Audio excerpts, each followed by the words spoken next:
Voilà, nous sommes arrivés au site de compostage communautaire dans le parc Cartier-Brébeuf. Comme vous voyez, on a 3 bacs. Le premier, c'est les bacs avec les outils. Le deuxième, c'est les bacs avec les déchets organiques, les déchets organiques les plus récents. Et le troisième, c'est le compost de l'été passé, n'est-ce pas? Il est en train de se composter. Donc, racontez-nous, mettons que je me suis inscrite au site de compostage et j'arrive avec ma petite chaudière et qu'est-ce que je dois faire? Premièrement, chacun des compostières sont verrouillés avec un cadenas. Ça prend la bonne combinaison, c'est bien important. Ici, dans ce bac-là, on a la matière qu'on appelle la matière brune, qui est tout ce qui est feuilles mortes ou copeaux de bois, dépendamment de ce qu'on a sous la main.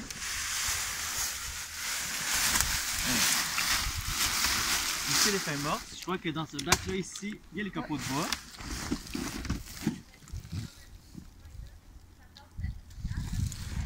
Grosso modo, ce qu'il faut faire, c'est que là, le site est plein actuellement, mais pour chaque poignée qu'on met de matière résiduelle de table, on met 2 poignées de matière brune. Donc, si on arrive avec un contenant de nos déchets de table, il faut mettre 2 contenants de matière brune, de copeaux de bois ou de feuilles mortes.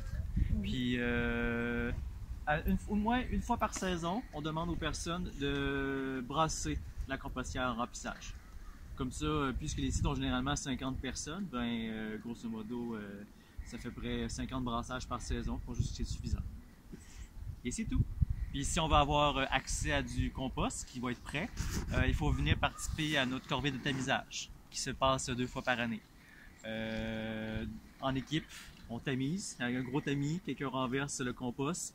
Tout ce qui passe à travers le tamis, on met ça dans un sac, puis les personnes peuvent partir après. Tout ce qui ne passe pas à travers le tamis, on les remet dans la compostière pour que le processus de biodégradation continue. Et on profite pour enlever les collants des avocats, oui, exactement. Les collants de tous les fruits, des fois les attaches à pain, ouais. Tout ça. Tout ce qui non, ça ne biodégrade pas. Parfait. Merci beaucoup, Claude. Est-ce qu'on peut regarder à quoi ça ressemble une compostière en hiver?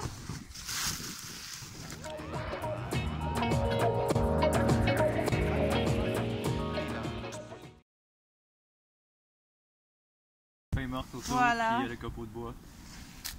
Les déchets, les feuilles mortes. On attend au printemps que ça dégèle et au printemps on brasse. À partir du moment où la température est plus clémente, le processus va recommencer, ça va descendre, on va pouvoir continuer à remplir. Mais d'ici là, une fois que tant qu'on va avoir des conditions polaires, ça va rester gelé comme ça. Oui. Et est-ce qu'il est possible de voir à quoi ça ressemble les composts de l'année passée? Ça va ressembler, oui, tout à fait. Compost glacé. C'est ce qu'on va glacé. On se voit au printemps. Ouais, au printemps.